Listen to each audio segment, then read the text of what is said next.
Alright, what up YouTube? CoolStoryBrobat here bringing you Narrated Showdown battle number 82. This battle's long overdue, that's my fault. I'm kind of behind, I need to catch up, so I'm definitely going to be putting stuff up like crazy in a short amount of time soon. But anyway, this is a battle a subscriber actually came to me and asked for. He said after he watched the battle I had with what's his name, Lunchables 101, he asked me on Showdown if we could have a battle, and put it on YouTube. And I was like, yeah, sure, alright, let's do it. He said he wanted OU, and this is the team I made just for the occasion. This team kind of sucks, and my team is like super weak to Greninja. I soon found out later, and so I kind of made a change to it. I replaced his Latios with a Q-Rem-B, but for the time being, though, this is the team I'm using against him.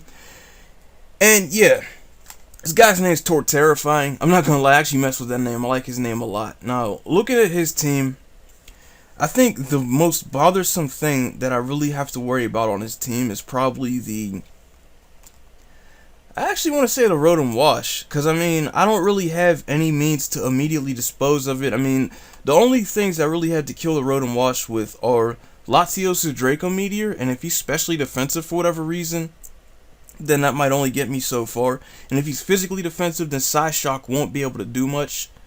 But for the most part, that should be able to do some good damage to it, and it usually forces him out anyway. And Excadrill's Mold Breaker Earthquake, that kind of puts it down. Its Conkeldurr is a little bit of a threat, but between Jellicent, Mawile, and Crobat, I should be good. And hey, let me explain my team a little bit first. Sheesh. I got a specially defensive mixed Tyranitar with Fire Blast, just for Ferrothorn, but I really haven't been seeing too many Ferrothorn lately. I'm debating if it's still worth it or if I want to go with Ice Beam or something, but I guess it's good for hitting Caesar or switch in. I got offensive Life Orb Latios with, Draco Meteor, Psyshock, Surf, and Roost.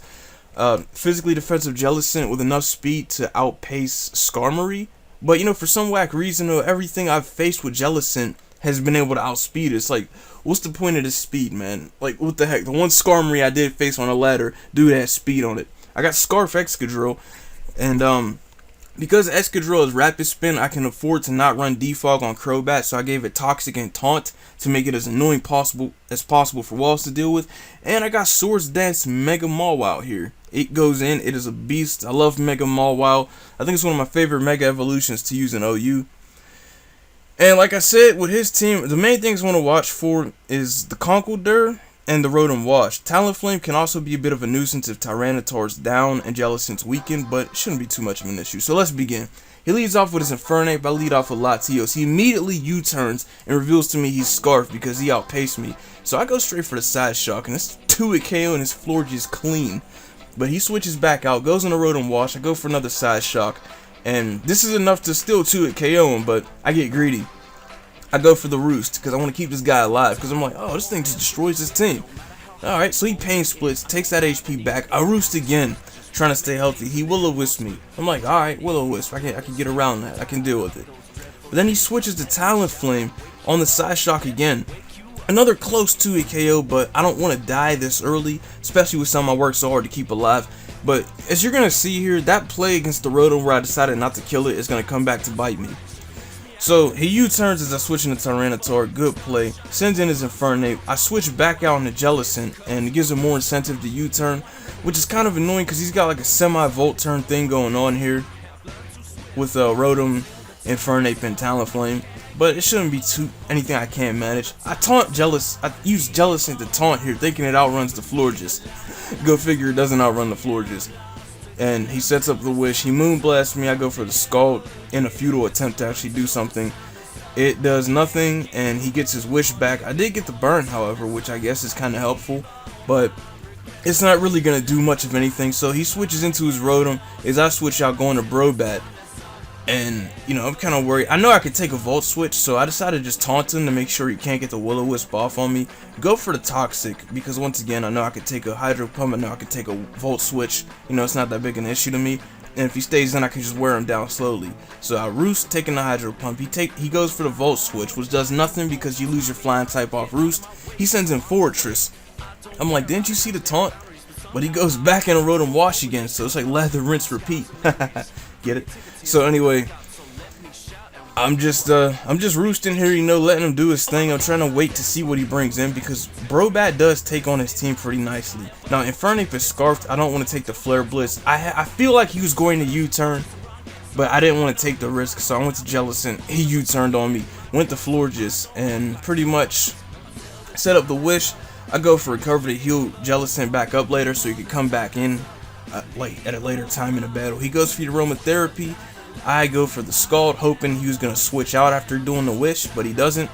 So I would draw, send in Brobat once again. He sets up another Wish, and pretty much, yeah, since he used his Aromatherapy earlier, his Rotom is no longer toxic, so I went for another Toxic predicting it, but unfortunately, it goes to his Fortress, who is at full HP, so he didn't take advantage of the Wish. I taunt him, he sends in Rotom-Wash again as I go for the Brave Bat, which actually does like 25% to him. So I think he might be specially defensive. Because, I mean, that would explain why Psyshock did like that much to him. So I send in Patios again. And here I overpredict. I go for the Roost. I overpredicted way too hard here because I thought he'd switch out knowing I 2-hit KO him. But he stays in, and I'm pretty much about to die here, so I don't want to take that risk. And he makes the smart play and goes for the Wish knowing I'd switch out. And like, the dude's just messing with my head right now. I'm trying to catch up. And get in the game because seriously, he's messing with my predictions. He's making the plays over the plays I'd make. And he's pretty much giving me a good match right now. So I go for the Toxic, knowing he's going to Hydro Pump. I was predicting either that or a Volt Switch. And he sends in his Fortress again. I taunt him. Gyro Ball, clean 45% before leftovers. But still managed to, I'm still managing to take it just as long as he doesn't, you know, I figure if he wants to keep going at it, I could just sit there and stall him out of him and just keep taunting him so he can never set up, and that will pretty much kill it. Sends in his Florges, withdraws it, sends in his Rotom-Wash again. I'm going for the Brave Bat over and over. I'm trying to, now this is an iffy play because if I taunt him and take a Volt Switch or a Hydro Pump, I die. But if I Roost, I could end up taking a Will-O-Wisp. Unfortunately, I made the bad play. I roosted, took the Will-O-Wisp, but Brobat still has some utility left in him. I taunt him, he goes for the Volt Switch. I figured just taunt him because, if anything, I can at least sack this guy to get something else in and set up. Because, you know, there's no point to just, now that he's burned, there's nothing I can really do here. So I pretty much just sacked my Brobat to this Florges. And now I get a free switch into Mawile, Piranha here. And, you know, just like an actual Piranha, what this thing does, it just eats. I Mega Evolve. I did a little calc because I knew he's going to send an Infernape, predicting me to set up a Swords Dance. I wanted to see if Sucker Punch at +2 would have killed his Infernape. It didn't, so I went for the play rough just in case. He did switch it in, so his Infernape's down. He sent in his Fortress, but I run Fire Fang. Knowing he was going to switch out, I set up the SD. But unfortunately, he goes to Rotom, and I know he outspeeds and was going for Will-O-Wisp, so I said, screw it. I'm just gonna let Latios get a hit in on this thing.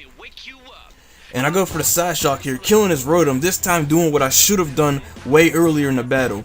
So even though I lost my Latios, especially when I didn't need to, I managed to kill his Rotom, got another free switch in the Piranha here, and pretty much I'm not too worried about getting the +2. He goes for a Roost, and because Talonflame has Gale Wings, the priority of Roost outspeeds my Sucker Punch, so pretty much he heals up safely and my Sucker Punch fails. He goes for the Flare Blitz as I send in Jellicent. Because it is physically defensive, it can take that and a Brave Bird pretty nicely, so I'm not too worried about it. He U-turns, switches out to his Fortress, sacks it to his Scald. Not a single hazard was put up during this battle, which is kind of amazing to me. And he sends in his Conkeldurr here, and I'm fearing the knockoff. I'm worried about it, but he apparently doesn't run knockoff. He hit me with Earthquake. I feel Earthquake's kinda redundant coverage on Conkeldurr. It doesn't really help you hit anything other than Aegis Slash, and you could kind of play around that with King Shield. You could kind of play around the King Shield a bit and still hit him with knockoff, but you know, it's whatever. It's his set. But pretty much, he switches out to his Talonflame, sends it in, and it loses it to his Scald from 50 Cent, and pretty much it's just Conkeldurr versus Jellicent. Now, I'm actually surprised I didn't get a burn here. I was actually hoping I didn't get a burn, but I needed to do some kind of attack against it. And I wasn't going to just sit here and spam Recover over and over, because, you know, who wants to be that guy? Who likes being that guy? So I send in Mawile, go for the play rough. I don't miss. I managed to finish off his Conkeldurr, and that is good game Torterrafying. Yeah, that was a pretty challenging match, I'm not going to lie. That was a pretty good game. I took a few lessons from that personally, and it was pretty fun. And like I said, this was overdue. This battle was actually like 2-3 weeks ago, and I'm just now getting it up. That's my fault. I've been slacking. You know, I'm coming up on 450 subscribers though. I greatly appreciate that. So for you guys, I'm gonna try to grind out some content as much as I can. Most of it's gonna be stuff that's already been relatively done for like several weeks now, but you know, it's better than nothing, right? But anyway, once again, thank you guys for watching. Like, comment, subscribe, and favorite. And if you want to have a battle with me to put it on this YouTube, yeah, please, by all means, man. I think it's pretty cool that, you know, most of my watchers are like right there to contact me and talk to me and stuff. I think that's kind of cool, and I would not mind doing a battle. Just don't overwhelm me or constantly ask when I'm gonna get it up, because you know I got my own obligations and stuff I gotta tend to. But anyway, let me shut up now. Anyway, peace.